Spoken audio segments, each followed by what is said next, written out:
पूरे मालवा में लूट मार मचा दो, कत्लेआम कर दो। जाओ, लूट लो सब कुछ।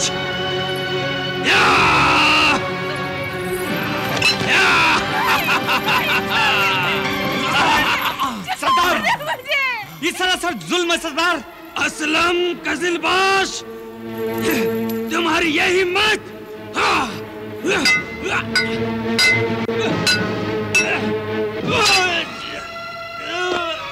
असलम मेरे बेटे,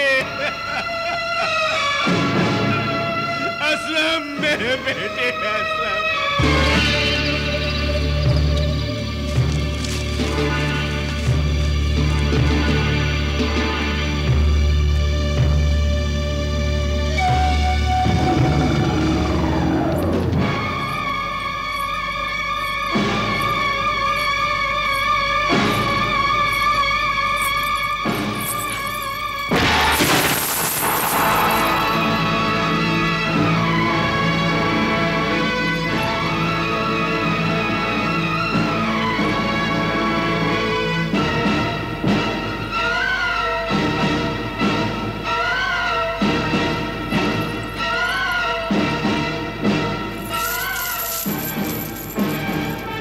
सब तुम्हारे लिए है। कनीज की गुस्ताखी मुआफ कीजिए हाकिम मालवा। मुझे इन जेवरों का लालच नहीं है। औरतों को जेवरों की बड़ी भारी कीमत चुकानी पड़ती है। मेरी रूह अब इस घटिया सौदे के लिए तैयार नहीं है। शलाका, हमने तुम्हें अपनी ख्वाबगाह में इसलिए नहीं बुलाया कि हम तुम्हें अपने बिस्तर पर सजाना चाहते हैं। फिर रात के अंधेरे में अपनी ख्वाबगाह में किसी कनीज को तलब करने का आखिर क्या मतलब है? नहीं, तुमने गलत समझा है शलाका। रात के अंधेरे में हमने इसलिए बुलाया है कि अंधेरे की आंखें नहीं होती, और ख्वाबगाह में इसलिए कि शाही ख्वाबगाहों की दीवारों के कान नहीं होते शलाका। यानी आप कोई राजदारी की बात करना चाहते हैं? अब सही बात तुम्हारी समझ में आने लगी है। हाँ, ऐसा कौन सा राज है जो आप सारी दुनिया से छुपाना और एक कनीज को बताना चाहते हैं? पहले राजदारी का वादा करो और इन जेवरात को कबूल करो। मुझे ना तो आपके किसी राज से गर्ज है और ना इन जेवरात की जरूरत। इसलिए मैं ना तो कोई वादा कर सकती हूँ और ना आपका तोहफा कबूल कर सकती हूँ। तुम्हारी बातों से नाफरमानी की बू आ रही है शलाका। नाफरमानी होती हो तो हो, कनीज तो सिर्फ अपने दिल का कहा मानती है। अधम खान का कहा टालने का मतलब मौत होता है। कनीज के दिल में जीने की आरज़ू कब की मर चुकी है। अजब बात है, न तुम्हें इन जेवरात का शौक है, न ही मौत का खौफ। इसलिए कि इज्जत से जी तो न सकी, मगर इज्जत से मरना चाहती हूँ। यानी कि तुम मरना पसंद करोगी मगर हमारी बात नहीं मानोगी। हाँ, बात अगर मानने लायक होगी तो जरूर मानूंगी। मानना तो बहरहाल तुम्हें है ही, और मानने से ज्यादा मनाना है। किस बात के लिए किसको मनाना है?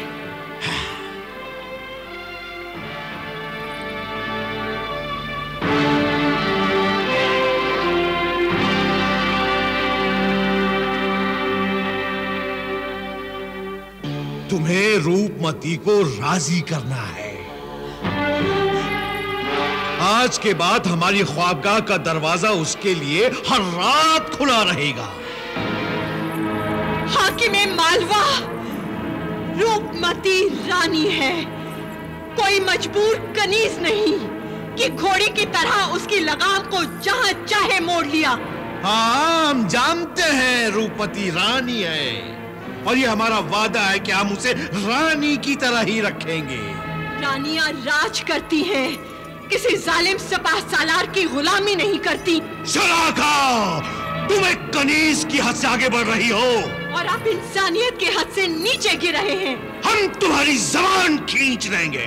जबान खींच लेने से मजलूमों की पुकार दब नहीं जाती। खामोश गुस्ताख लोंडी, चिल्लाइए मत, वरना वो गंदी ख्वाहिश जिसे आप राज रखना चाहते हैं इस ख्वाबगाह की बहरी दीवारों से बाहर निकल जाएगी। निकल जाओ हमारे ख्वाबगाह से, वरना मुझे आपका ये हुक्म खुशी खुशी मंजूर है। दम घुट रहा था मेरा यहाँ। खुदा हाफिज।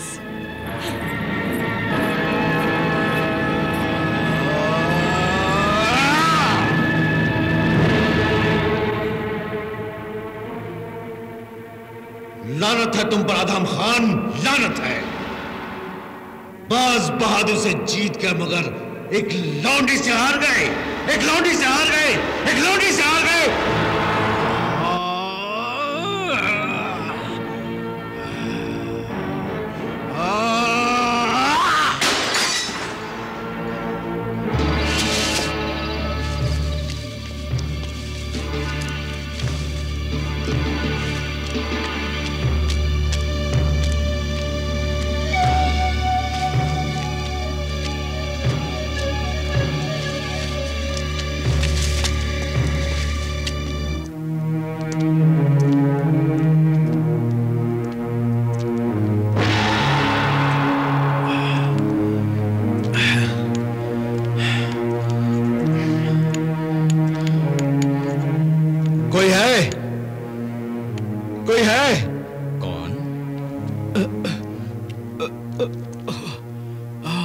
कौन है भाई? बाबा,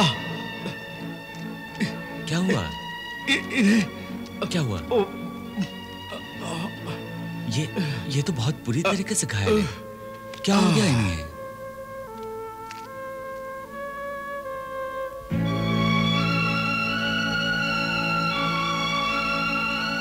ईश्वर की कृपा है कि उसने तुम्हें यहां समय पर भेज दिया।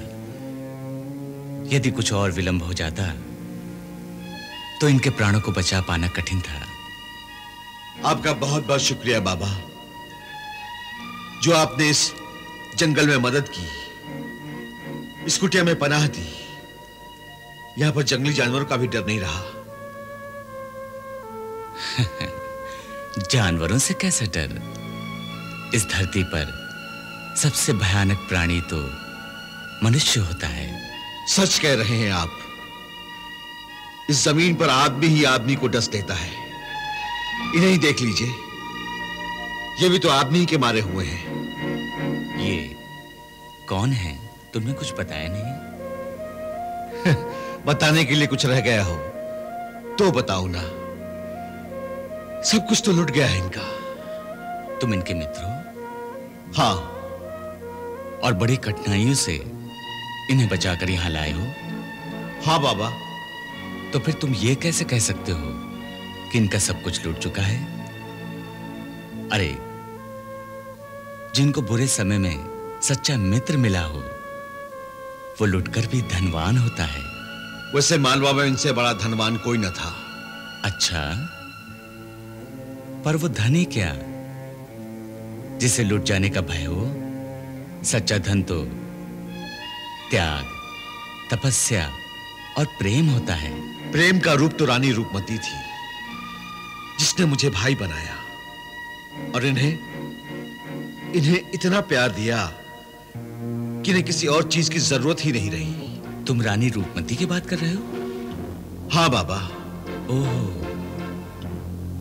अर्थात ये महाशय सुल्तान बाज बहादुर हैं। हाँ। और तुम सेनापति दिलेर खान? हाँ बाबा, मैं ही दिलेर खान। तुम्हारी मित्रता की चर्चा सुनी थी, आज देख भी लिया। ईश्वर की कृपा से इस धरती से मानवता की अर्थी अभी उठी नहीं है।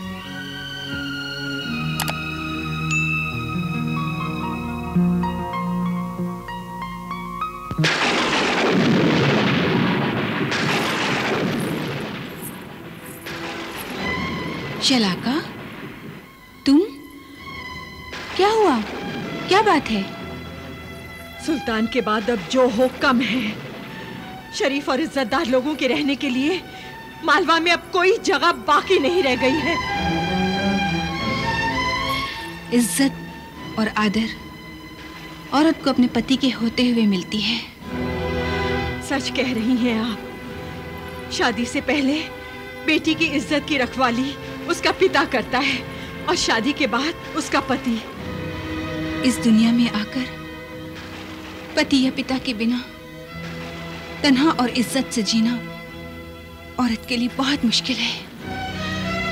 मर्दों की इस दुनिया में औरत बनकर पैदा ही नहीं होना चाहिए, और अगर गलती से पैदा हो भी जाए तो मर जाना चाहिए।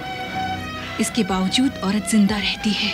मजबूर होकर जिंदा रहती है, समझौता कर लेती है अपनी जिंदगी से, मर्दों के हाथों सौदा कर लेती है अपनी इज्जत आबरू का। शलाका, क्या बात है? आज अचानक मर्दों के खिलाफ ये लावा कहाँ से फूट पड़ा? हाँ? नागिन भी उस वक्त अचानक डस लेती है जब उसकी तुम पर कोई अचानक पैर रख देता है। कौन है? कौन है वो शख्स जिसने तुम्हारे अहंकार को ठेस पहुंचाई है? मालवा पर अब हमारा राज नहीं रहा, मगर अभी इतनी इज्जत बाकी है कि कोई हमारे ख्वास पर बुरी नजर तक नहीं डाल सकता। भ्रम है ये आपका। वो जैसी मामूली कनीज पर कोई क्या बुरी नजर डालेगा? वो कमीना तो। हाँ शलाका, बताओ बताओ, किस कमीने ने किसके साथ ऐसी हरकत की है? बताओ मुझे। जाने दीजिए रानी साहिबा, आप सुनेंगी तो दुख पहुंचेगा आपको। शलाका, तुम मुझे उस बदनियत शख्स का नाम बताओ। नाम बताओ मुझे। अधम खान। अधम खान? हाँ। और वो बदकिस्मत लड़की कौन है जिस पर उसने पूरी नजर डाली? वो बदकिस्मत लड़की आप है रानी साहिबा।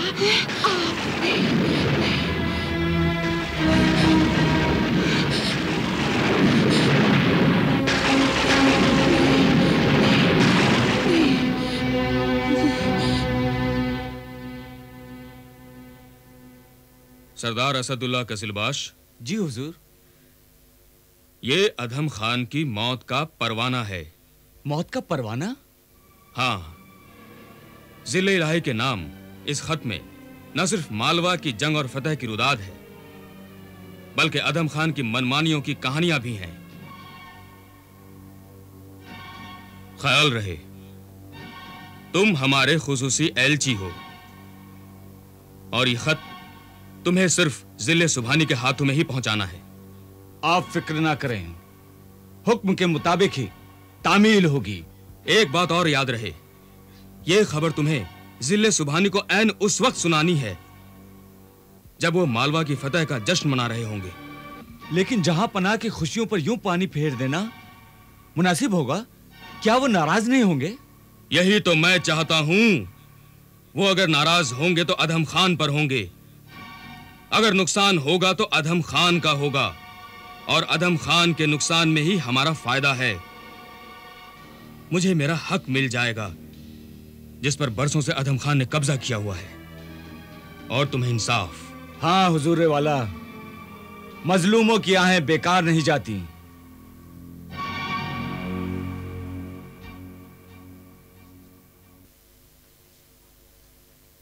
जहां पनाह, मालवा की फतेह की इस खुशी के मौके पर शाही खजाने का मुंह खोल दिया गया है, मगर क्या एक मां का दामन खाली ही रहेगा? मादरे मोहतरम, अगर मांगना ही है तो आसमान को झोली बनाकर मांगिए, क्या आपका आंचल छोटा ना पड़ जाए। अपने लिए या अपने बेटे के लिए जो भी मांगोगी अता किया जाएगा। जिले इलाही, मालवा को अधम खान ने फतेह किया है, इसलिए मैं चाहती हूँ कि उसे मालवा का सूबेदार बनाया जाए। बेशक, बेशक। नहीं, नहीं, जिले इलाही ऐसा गजब न करना।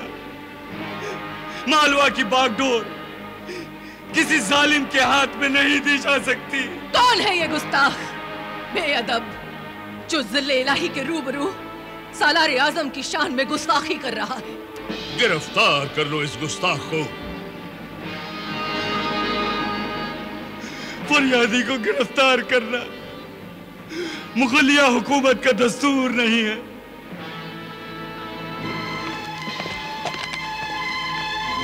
तो तुम फरियादी हो? मैं असदुल्ला कजलबाश एक एलची की हैसियत से मुल्ला पीर मोहम्मद का ये खत लाया हूं और एक मजलूम बाप की हैसियत से फरियाद सुनाने आया हूं।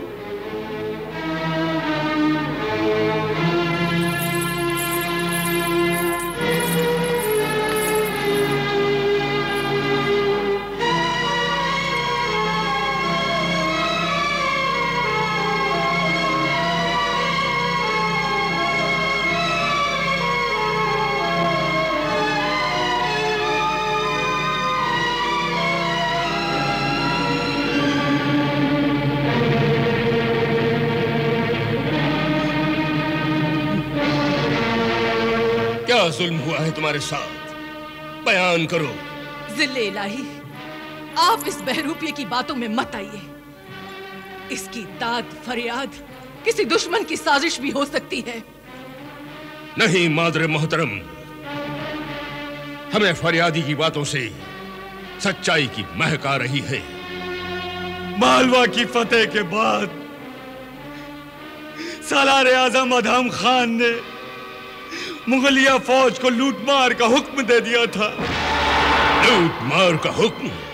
हाँ, जिसके बाद फौजियों ने बदतमीजी का तूफान बर्पा कर दिया।